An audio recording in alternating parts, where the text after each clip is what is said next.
Am I the only one that didn't know about the Battle of Abritus? Before we dive into this epic clash between the Roman Empire and the Germanic Goths, make sure to like and subscribe to our channel and hit the bell button to receive all new updates from us. The year is 251 AD. Imagine the Roman Empire, a vast power stretching across the known world. Its influence and might were unparalleled, a beacon of civilization and military prowess. For centuries, the legions had held firm, repelling invaders and maintaining order. These soldiers were the backbone of the empire, their discipline and training legendary. But times were changing. Along the Danube River, a storm was brewing. The once stable frontier was now a powder keg, ready to explode. The Goths, a fierce Germanic people, were on the move, pushing south, hungry for land and plunder. Their migration was not just a quest for territory, but a desperate search for survival. The Roman Empire, beset by internal problems, now faced a dangerous enemy on its northern frontier. Political instability and economic troubles had weakened its once iron grip. This is the story of the Battle of Abritus, a clash that would shake the empire to its core. It was a confrontation that would test the mettle of both sides.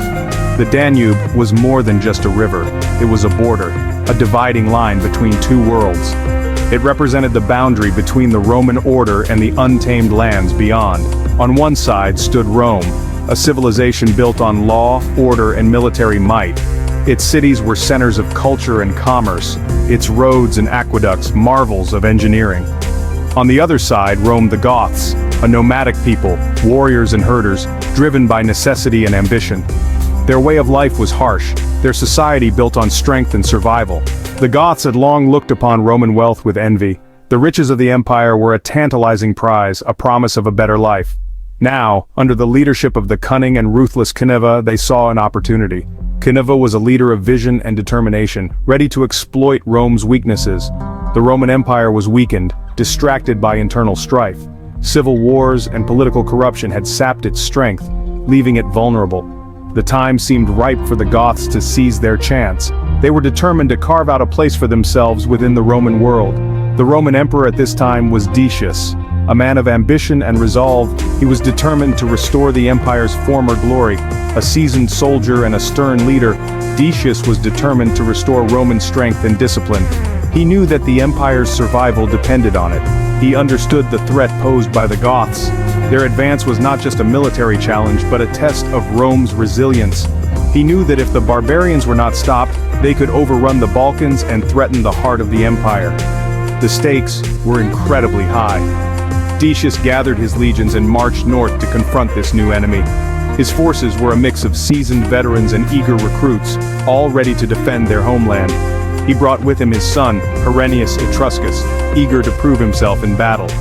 The young man was determined to live up to his father's legacy. The stage was set for a confrontation that would decide the fate of empires. Both sides prepared for a battle that would echo through history. The air crackled with tension. Every soldier knew that the outcome of this battle could change the course of history. The Roman soldiers, disciplined and well-equipped, stood in formation, the standards of their legions fluttering in the wind. They were ready to defend their empire with their lives. They had faced countless foes before and were confident in their strength. Their training and discipline were their greatest assets. Across the field, the Goths surged like a storm cloud, their numbers vast, their eyes burning with a fierce light. They were driven by a hunger for victory and survival. They were fighting for survival, for glory, for a place within the Roman world. Their determination was as fierce as their weapons. Both sides knew that this battle would be a clash of civilizations, a struggle for dominance. It was a fight for the future, for the right to shape the world. The fate of the Roman Empire, it seemed, hung in the balance. The outcome of this battle would determine the course of history for generations to come. The Roman army, a symbol of order and discipline, stood in stark contrast to the wild horde of the Goths. The Romans, with their meticulously organized legions, represented the pinnacle of military engineering and strategic prowess. Each soldier was a cog in a well-oiled machine, trained to perfection and ready to execute complex maneuvers with precision. Decius, a hardened soldier who had risen through the ranks, surveyed his legions with a practiced eye. His experience in numerous campaigns had taught him the importance of preparation and vigilance. He knew that every detail mattered, from the sharpness of a sword to the morale of his men. He had divided his forces, sending a detachment under his trusted general Trebonianus Gallus to face off against a Gothic force that had crossed the Balkans, threatening the heart of the empire. This strategic division was a calculated risk, aimed at containing the Gothic threat on multiple fronts. Decius himself would lead the main army against Cniva's forces near the town of Abritus. This location was chosen for its strategic significance, offering both defensive advantages and the potential to cut off the Gothic supply lines. The Roman legions, the backbone of the army, were a formidable force. Their reputation for discipline and effectiveness was well earned, forged through countless battles across the empire's vast territories. Centuries of warfare had honed their skills and discipline. Each legionary was a master of his craft, capable of executing complex formations and tactics with unwavering precision. Armed with swords and shields, protected by armor and helmets, they were masters of formation fighting. Their equipment was not just for protection but also a symbol of their identity and pride as Roman soldiers. Their training allowed them to withstand charges, maintain cohesion, and deliver devastating blows to their enemies. The famous Roman testudo, or tortoise formation, was a testament to their ability to work as a single cohesive unit. Supporting the legions were auxiliary units, recruited from the various provinces of the empire. These troops brought unique skills and local knowledge, enhancing the overall effectiveness of the Roman military machine. These archers, slingers, and cavalry added further depth and flexibility to the Roman war machine. The cavalry in particular provided mobility and the ability to execute flanking maneuvers, while the archers and slingers could harass the enemy from a distance. Cniva's Gothic army, though lacking the discipline of the Romans, possessed a raw ferocity and a numerical advantage. Their sheer numbers and aggressive tactics made them a formidable opponent. They were a warrior society, accustomed to hardship and skilled in the arts of war. Their lifestyle, centered around combat and survival, had bred a fierce and resilient fighting force. Their primary weapon was the sword, a brutal tool for close-quarters combat. This weapon, combined with their aggressive fighting style, made them deadly in hand-to-hand engagements. They also carried axes, spears, and bows, raining down a storm of missiles upon their enemies. These weapons allowed them to engage the Romans at various ranges, keeping their opponents off balance. The Goths relied on mobility and the element of surprise, their swift attacks often catching their enemies off guard. Their ability to move quickly and strike unexpectedly was a key component of their strategy. Decius, a pragmatic commander, knew that he could not match the Goths in a straight-up fight. He understood the strengths and limitations of his forces and planned accordingly. He would have to use his legion's superior training and discipline to his advantage. By leveraging their ability to maintain formation and execute complex maneuvers, he hoped to counter the Gothic numerical superiority. His plan was to engage the enemy in a series of controlled skirmishes, wearing them down before delivering a decisive blow. These skirmishes would test the Goths' endurance and resilience, gradually tipping the balance in favor of the Romans. Cniva, on the other hand, aimed to exploit his numerical superiority, overwhelming the Romans with wave after wave of warriors. His strategy was to apply relentless pressure, hoping to break the Roman lines through sheer force. He would use the terrain to his advantage, drawing the Romans into traps and ambushes. The rugged landscape provided numerous opportunities for surprise attacks and defensive positions. The clash of these two contrasting armies, each with its own strengths and weaknesses, promised to be a bloody affair. The outcome would hinge on the ability of each commander to exploit their advantages and mitigate their vulnerabilities in a battle that would test the limits of endurance, strategy, and sheer willpower. The sun beat down on the dusty plains near Abritus, casting long shadows and creating a shimmering haze in the distance. As the two armies prepared for battle, the air was thick with anticipation and the scent of sweat and leather.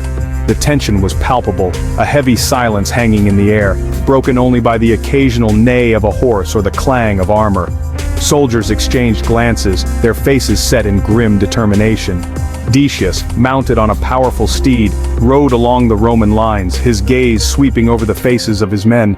He could see the resolve in their eyes, the readiness to fight and die for the glory of Rome. He spoke a few words of encouragement, reminding them of their duty to Rome, of the glory that awaited them in victory. His voice carried over the ranks, instilling a sense of purpose and unity. The Romans advanced in their usual disciplined formations, shields interlocked, a wall of steel advancing towards the enemy.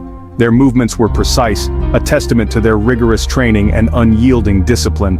The Goths, a sea of fierce faces and flashing blades, met the Roman advance with a roar. Their war cries echoed across the plains, a stark contrast to the disciplined silence of the Roman legions. The clash was deafening, the ground trembling under the weight of thousands of men locked in mortal combat. Swords clanged against shields, and the cries of the wounded filled the air.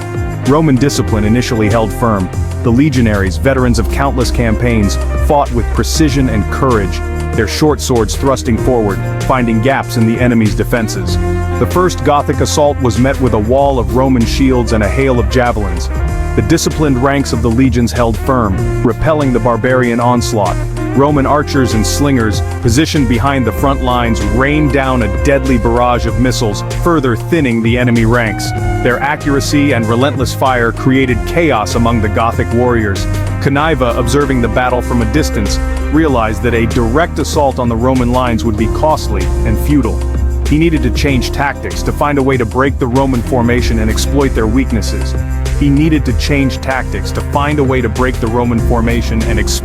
weaknesses. He called for his commanders, and together they devised a new plan, one that would test the mettle of the Roman legions.